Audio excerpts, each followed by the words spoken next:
तो कुछ और मैट्रिसेस देखते हैं। पिछले वीडियो में अपन ने 2 मैट्रिक्स डिस्कस किए थे, आइडेम्पोटेंट मैट्रिक्स और निलपोटेंट मैट्रिक्स। तो इस वीडियो में 3 और मैट्रिक्स डिस्कस करेंगे। तो उस 3 में से जो पहली मैट्रिक्स है वो कौन सी? Periodic matrix. पीरियोडिक मैट्रिक्स क्या हुई कि किसी मैट्रिक्स को उसी से हम मल्टीप्लाई करें, है ना, उसके पावर को हम इंक्रीज करें तो एक पर्टिकुलर पावर पे वो मैट्रिक्स रिपीट हो जाए, है ना, वो मैट्रिक्स की वैल्यू फिर से आ जाए। तो मतलब क्या निकला कि सपोज कोई एक मैट्रिक्स हमने ए ले ली, ठीक है, ए स्क्वायर किया, कोई एक मैट्रिक्स आ गई, ठीक है, ए क्यूब किया, फिर कोई दूसरी मैट्रिक्स आ गई, ठीक है, और suppose A raise to power 4 किया तो ए मैट्रिक्स फिर से आ गई। तो उस केस में हम क्या बोलते हैं कि ए जो है वो पीरियोडिक मैट्रिक्स है और इसका पीरियड क्या है? 4 से 1 कम, ठीक है। ये जो यहाँ पे जो लिखा हुआ है k is the least positive integer for which a raise to power k plus 1 जो है वो a के बराबर हो जाए। तो k प्लस 1 वो क्या है? 4 के बराबर। k is period of matrix, तो पीरियड जो है इस केस में क्या आ जाएगा? 3 आ जाएगा, ठीक है। अच्छा, k की वैल्यू के लिए क्या रिस्ट्रिक्शन है यहाँ पे? k is the least positive integer, है ना, पॉजिटिव है तो k की वैल्यू जो है वो 0 तो हो ही नहीं सकती। k की वैल्यू 0 नहीं हो सकती, क्योंकि यदि 0 होगी तो ये एक्सप्रेशन क्या हो जाएगा? a is equal to a, जिसका कोई मतलब नहीं निकलता। तो k की जो लीस्ट वैल्यू है, k यदि मैं यहाँ लिख दूं लीस्ट वैल्यू k की, वो क्या हो जाएगी? 1 हो जाएगी। और k की लीस्ट वैल्यू पे अपने को रिजल्ट क्या मिलता है पीरियोडिक मैट्रिक्स के लिए? a square is equal to a। तो यदि किसी मैट्रिक्स का पीरियड 1 है ना, k की वैल्यू उसकी 1 है, तो रिलेशन क्या होल्ड करेगा? a square is equal to a। और हम आइडेम्पोटेंट मैट्रिक्स में देख चुके हैं कि ये रिलेशन आइडेम्पोटेंट मैट्रिक्स के लिए होल्ड करता है। तो इसका मतलब क्या निकल गया कि पीरियड 1 के लिए वो मैट्रिक्स क्या है? आइडेम्पोटेंट मैट्रिक्स है, ठीक है। नेक्स्ट टाइप देखते हैं। नेक्स्ट टाइप क्या हुआ? इन्वोल्यूटरी मैट्रिक्स, ठीक है। कोई भी मैट्रिक्स यदि इस रिलेशन को सेटिस्फाई करती है कि उसका स्क्वायर जो है वो आइडेंटिटी मैट्रिक्स के बराबर हो जाए, ठीक है, तो उसको हम इन्वोल्यूटरी मैट्रिक्स बोलते हैं, ठीक है। तो इन्वोल्यूटरी मैट्रिक्स का एक सबसे सिंपल एग्जांपल तो क्या हो गया? जितनी आइडेंटिटी मैट्रिक्स हैं वो सारी इन्वोल्यूटरी मैट्रिक्स हैं, क्योंकि किसी भी आइडेंटिटी मैट्रिक्स को हम स्क्वायर कर देंगे तो क्या आ जाता है? आइडेंटिटी खुद ही आ जाएगा, ठीक है। तो जैसा अपन ने आइडेम्पोटेंट मैट्रिक्स के केस में डिस्कस किया था, देखते हैं कि इन्वोल्यूटरी मैट्रिक्स के केस में जो एलिमेंट्स हैं किसी भी मैट्रिक्स के, उस पर क्या रिस्ट्रिक्शन लगते हैं, ठीक है। तो सपोज एक जनरल ए मैट्रिक्स अपन ले रहे हैं, ए बी सी डी, है ना, जिसके ये 4 एलिमेंट हैं, और उसको अपन स्क्वायर कर दें तो इसको मल्टीप्लाई कर देते हैं ए बी सी और डी से, ठीक है। तो ये क्या आ जाएगा? A square plus b c, a b plus b d, a c plus d c और b c plus d square, ये आ जाएगा, ठीक है। और ये किसके बराबर होना चाहिए? आइडेंटिटी मैट्रिक्स के बराबर होना चाहिए 1 0 0 और 1, ठीक है। तो अब इन दोनों मैट्रिसेस के एलिमेंट्स यदि हम कंपेयर करें तो ये जो है ये 1 के बराबर होना चाहिए। तो एक रेस्ट्रिक्शन जो अपने पास में आया वो क्या आया? ए स्क्वायर प्लस बी सी जो है वो 1 के बराबर होना चाहिए। तो इन मैट्रिसेस के जितने एलिमेंट होंगे वो एक तो इस रेस्ट्रिक्शन को फॉलो करेंगे। ये अपन 2x2 मैट्रिक्स की बात कर रहे हैं।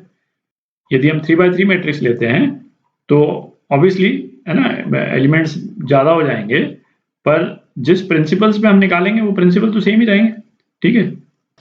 अच्छा, दूसरा एलिमेंट कंपेयर करते हैं, है ना, इस एलिमेंट को 0 से कंपेयर कर रहे हैं तो ये क्या आ जाएगा? b मैंने कॉमन ले लिया, b a प्लस डी, ये 0 के बराबर, ठीक है।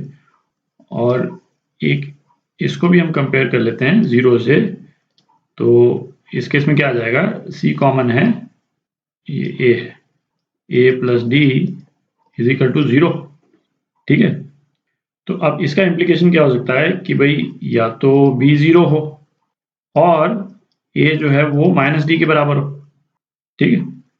अच्छा, यदि a को माइनस डी के बराबर हम नहीं मानते हैं, ठीक है, यदि हमने ये ले लिया a is not equal to minus D, तो यहाँ पे भी हमको a not equal to minus D लेना पड़ेगा। ठीक है, तो उस केस में क्या हो गया कि एक रिलेशन तो ये आ गया अपने पास में b इज इक्वल टू 0, और एक रिलेशन इस वाले इससे इक्वेशन से आ जाएगा c इज इक्वल टू 0। आप देख रहे हैं? तो अब इसका इम्प्लीकेशन क्या हो गया, इसको यदि फर्स्ट वाले रिलेशन में हम डालते हैं तो a की क्या वैल्यू आ जाती है, +-1।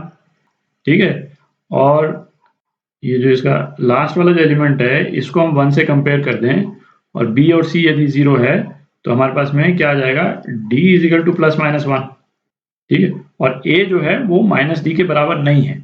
इसका मतलब दोनों के जो साइंस हैं, दोनों के साइन सेम है। तो क्या आ गया अपने पास में कि a जो है +1, d +1, या फिर a -1 तो d -1, और दूसरा क्या आ गया, a इज इक्वल टू -1 तो d इज इक्वल टू -1।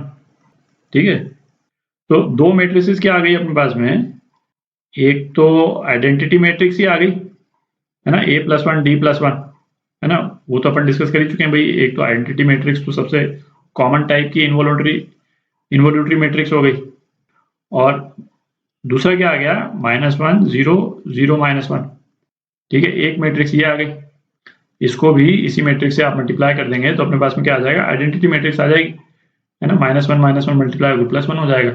ठीक है, तो ये ऑप्शन तो कब आया अपने पास में, जब हमने a not equal to d को माना। आप देख रहे हैं? तो यदि हम अब इस वाले ऑप्शन को ले लेते हैं, a is equal to -d, ठीक है, तो अब अपनी मैट्रिक्स जो है वो क्या आ जाएगी, है ना, उसको निकालते हैं, थोड़ी जगह बना लेते हैं। तो अब इन दोनों रिलेशंस को यूज करके हम इन्वोल्यूटरी मैट्रिक्स बना सकते हैं।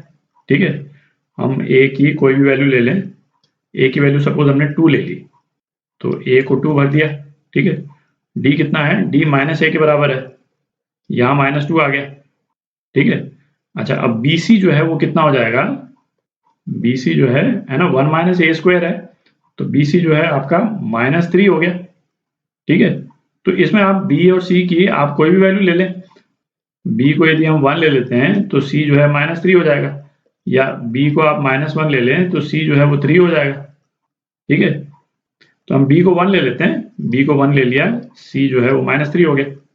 ठीक है, तो ये आपकी एक इन्वोल्यूटरी मैट्रिक्स आ गई a। आपको यदि चेक करना हो कि इसी को यदि मल्टीप्लाई करके आइडेंटिटी मैट्रिक्स आती है कि नहीं, तो वो आप कर सकते हैं 2 1 -3 और -2, तो इसको मल्टीप्लाई करेंगे तो क्या आएगा, 4 - 3, तो ये 1 हो गया।